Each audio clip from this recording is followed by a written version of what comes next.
Hi, ParatonWeather.com meteorologist Paul Dorian here on Wednesday morning, August 25th. The Atlantic Basin continues to have an active scene in terms of tropical activity. There are three different systems right now, none of which are named tropical storms at this time.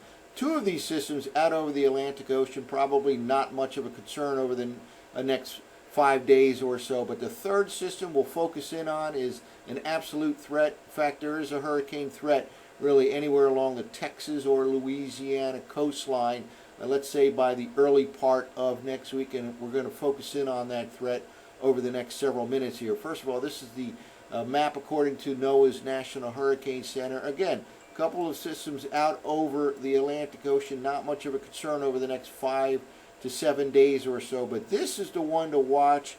Absolutely all residents from Texas to Louisiana should closely monitor. This is the threat zone area, unfortunately, it looks like for about Sunday, Monday time frame, early part of next week. All indications are that this will continue to track to the north and west, probably cross over the Yucatan Peninsula region of Mexico and spill out over the western Gulf of Mexico. All residents, let's say from Corpus Christi up to New Orleans, have to closely monitor this situation. Again, there's a threat for a hurricane from this particular system by the early part of next week along the Texas coastline or Louisiana coastline.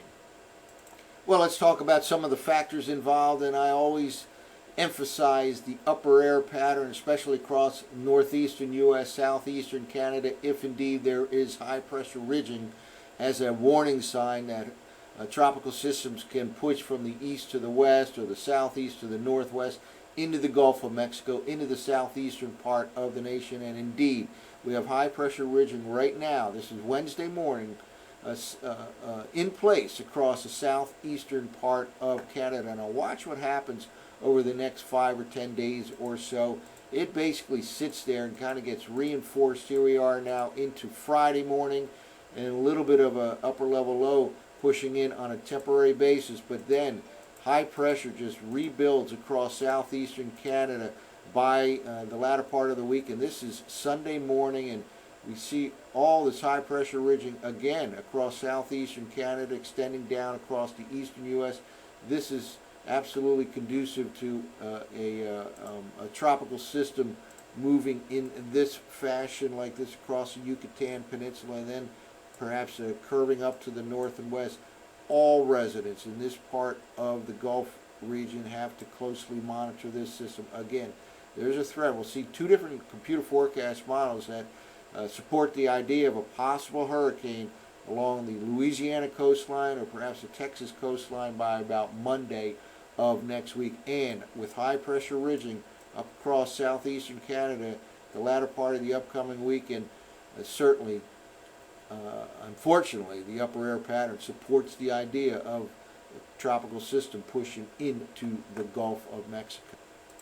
Well, another piece of evidence that kind of supports the idea of high pressure ridging across southeastern Canada is the teleconnection index known as the North Atlantic oscillation. We typically follow this closely during the winter season, but even this time of the year, it can send some red flags as to possible blocking pattern in the upper part of the atmosphere, meaning high pressure, abnormally high pressure over southeastern Canada, Greenland, northeastern U.S., and again, all that promotes the idea of Gulf of Mexico tropical systems. And look at this, we're in negative territory right now, and the forecast for the next couple of weeks remains in negative territory. All this as forecasted by the GFS model. This is the neutral line right here. Anything below that is negative, and negative NAO typically suggests higher pressure than normal up across eastern Canada, places like Greenland. So again, this is supporting the idea that high pressure region will continue for the next several days over southeastern Canada, and again, that in turn supports the idea of systems moving from the southeast to the northwest across the Gulf of Mexico, and indeed that looks like that is about to occur over the next 5, 6, 7 days or so. Well, let's take a look at a couple of different computer forecast models. If I want to walk through the GFS model, the 0Z run from last night, and then we'll take a quick snapshot The European model run from last night at 0Z as well, with respect to the possible hurricane threat in Louisiana or Texas by the early part of next week. Here we are beginning the day on Wednesday right here. Let's just move through quickly. A lot of heat and humidity in the Mid-Atlantic region, maybe scattered showers and thunderstorms beginning on Thursday, continuing into Friday, but hot and humid for the next few days for sure. And let's just stay focused on this part of the Gulf of Mexico. Here we are now by Friday morning. Still nothing showing up here, but look at this high pressure ridging. High pressure over the southeastern part of Canada at the surface level. We saw the upper level, 500 millibar level, featured high pressure ridging as well over southeastern Canada. Again, opening the door for tropical systems to move from the southeast to the northwest across the Gulf of Mexico. And let's move forward. And here it comes. This is a system. GFS has it only skirting the northern coast of Yucatan. That is not what you want to see.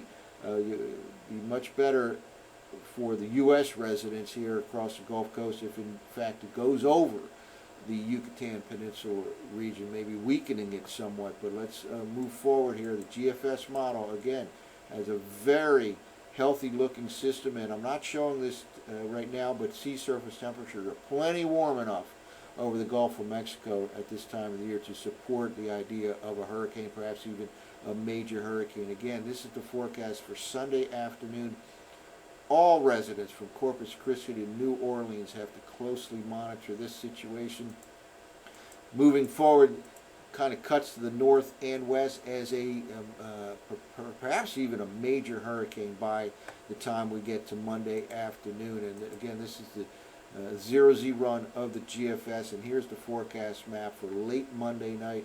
A powerful system right along the Texas-Louisiana border. Again, upper air pattern, sea surface temperatures support the idea of a system of strength over the western Gulf of Mexico over the upcoming weekend into the early part of next week.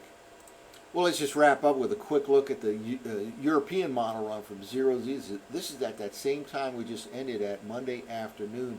And this model also features a strong tropical system, certainly a hurricane and maybe a major hurricane, right along the Texas-Louisiana borderline at the same time period. So two separate models certainly give credence to the possible threat of a hurricane somewhere along Texas-Louisiana coastline by the early part of next week. So this will be a major focus over the next several days here at ParatonWeather.com. That's it for now. I'm meteorologist Paul Dorian.